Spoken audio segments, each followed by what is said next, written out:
Hello everybody and welcome back to Skip Allen Paints and the YouTube channel of Skip Allen. This is part 2 in a video showing how to paint with the very wet watercolor brush in Corel Painter 2015. Okay, so we have created our paper layer and we've locked it. After I finished the video, I realized I hadn't saved the painting yet, so I wanted to do that. So while you were gone, I went up to File, Save As, and I saved the painting as Wet Water Demo. Okay. Now I want to come back to my canvas layer because when I start to paint with Skip's Roll watercolor, it will create a watercolor layer. And I want all of my layers to be under this layer that has my paper texture on it. Now, I can take this brush and paint with it with black, and I can paint, first let me show you one thing. I'm going to open up the advanced brush controls here, and I want to show you that when you get this brush, delayed diffusion is going to be checked. I don't like to work with delayed diffusion when I'm doing this kind of painting. I like to take it off. But if your computer is slow, you really want to leave that on, and you probably want to go in and put on pause diffusion so that you can keep painting and finish what you want to paint on that particular layer, and then release pause diffusion and let the brush render so you can go away and have a cup of coffee if you need to. Okay, but I'm going to be working with it on delayed diffusion, and we'll just close that. And you can see that when I start painting, it's going to create a watercolor layer. The other thing that I want to think about is I want to think about my focal point, which is going to be somewhere around in here. If you think in terms of thirds, a third would click.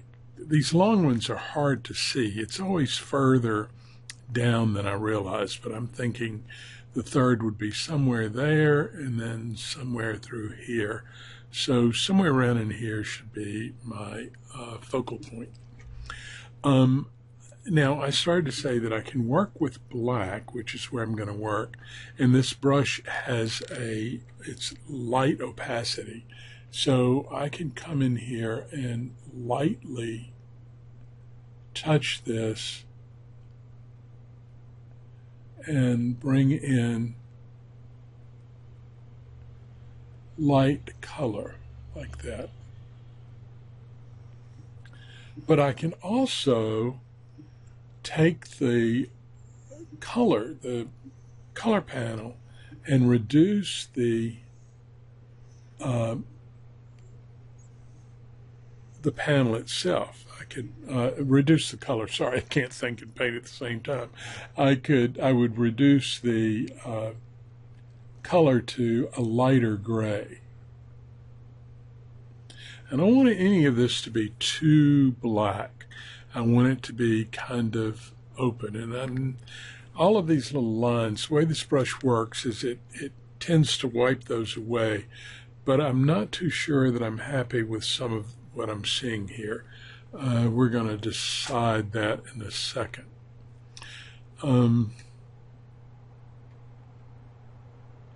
Yeah, I can already tell I don't like what's happening here. This dark and light at the top doesn't read very well. So I'm going to hit the delete button. I have that programmed on my Wacom. And I'll show you how to work a little lighter. I'll bring the clay up there. Not clay, where did clay come from? I'll bring the color up to about mid-tone gray. And again, I'm going to be working around there for my focal point. So I'll come down here.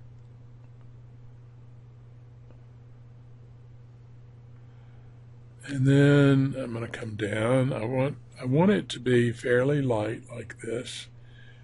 And I'm not looking for a lot of variation in color, although I am darkening a little bit. I'm pressing a little harder with the brush as I come over to this side. I think I want that to be a little darker. Okay, so I'm going to let that go, and yes, I like this much better the way this is breaking up here. So we'll let this run, and remember this takes a bit of time. You've seen this run before, so I think what I'm going to do is as these runs occur, I will pause the diffusion, and then I will come back after the rendering happens. And that way we're not spending too much time just watching the paint dry. Okay, now I wouldn't, you can make the paint dry faster by clicking on dry watercolor layer, but all of this stuff in the center would stay. It wouldn't continue to dissolve or render or flow, and I wouldn't want that to happen. And we're almost finished with this one, so I'll just stay with you until it finishes, and on the next one we will pause the video. Okay, that looks fine. I'm not so worried about the variations here because I know I'm going to be coming in with a second bit of mountain around here. Okay, so what I want to do now is I'm going to lock that layer, and I'm going to add another new watercolor layer. Now at this point, I don't really need to see the papers or flow map where this brush, as you saw in previous video, that we're using the flow map here, and the flow map is plain white so that I get a real nice flow with it. But there's no reason to have this up anymore, so we'll go ahead and close those. I don't think there's any reason to really see the channels, the layers, except when we add a new layer. I'll show them, so we can get rid of that. Now the color you might want to see, I'm going to come back down to black on that, and we've got a new layer added. So I think I do. I've forgotten already. There's the new layer that's added. Yep. So now we're going to come in and add our next watercolor layer, and I'm going to reduce the size of the brush a little bit here. And I want to come sort of echo that same area, and I want this to be really dark up here. Now it can get lighter. I don't want to be right in the middle there. That's a definite strong line that just stops your eye. So I'm going to come up here, dark again, come up dark there, and then we'll come down here. And I'm going to let that be lighter, but I want some more dark up here near it. Okay, about like that. And this will now be sort of a line that's not directly in the middle. And I've got my darkest dark and lightest light so far about right in here. So that's going to be my focal point, I believe. All right, so we're almost finished rendering. I talked us all the way through it again and didn't stop the rendering. But I think at this point, I'll tell you what, we'll go one more layer. So I open up my layers panel, I'll lock that layer, and we'll add another new watercolor layer. Now I'm going to switch brushes, and I'm going to Skip's Grainy Water Bristle, which I'll make available to you. And I want to bring that up to a very light color because this is going to be in the sky. I want to sort of darken the sky but leave our focal point fairly white.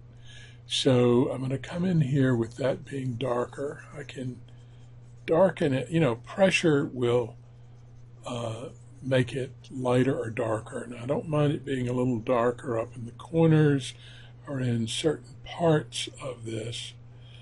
But I don't want it to be dark down here.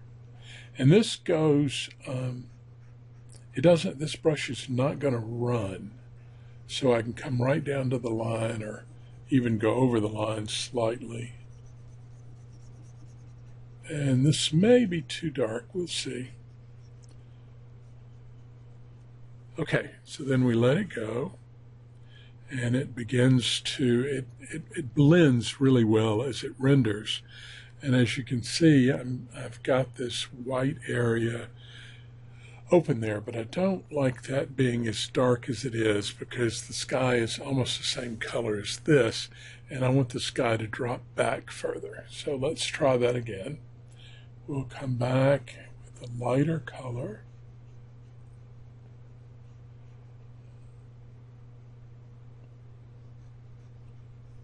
It's actually lighter pressure. And I will darken a little bit up in the corner. And just bleed that out, let it go, and we'll see how that looks.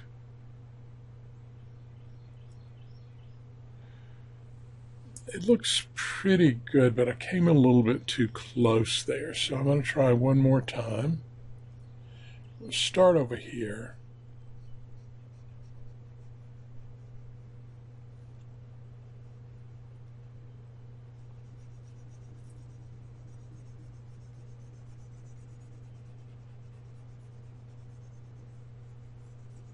Okay, hopefully third try is a keeper. And I believe it is. What I'm going to do to just verify this is I'm going to duplicate the layer. And that brings it a little bit darker, but it's a little too dark, so I'll take that duplicate layer and I'll reduce the opacity of it. And that kind of gives me the idea of where I really want to be. So let's get rid of that layer again, and we'll get rid of that layer. We'll add the watercolor layer again, and we're going to give it another shot. Now, this is kind of the way, you know, if I were doing this traditionally, we wouldn't be able to do, you know, repeat this over and over. But working with Painter, we do have the opportunity to bring in, to repeat our work, our brush strokes over and over. I'm trying to stay as spontaneous as I can with this, and so I'm not wasting any paper. I can just come in and hit the delete button and keep going. All right, now I think this is where I want to be. If you notice, it's a little bit lighter than the background. I don't mind this little crossover here, which gives a little bit of detail to the top of the hill. All I'm going to do is drop the opacity slightly, and that keeps my cloud going back, but it still keeps my kind of focal point clear. All right, so let's stop here and we'll come back in a few minutes and do the next part of the painting. All right, talk to you soon. Bye-bye.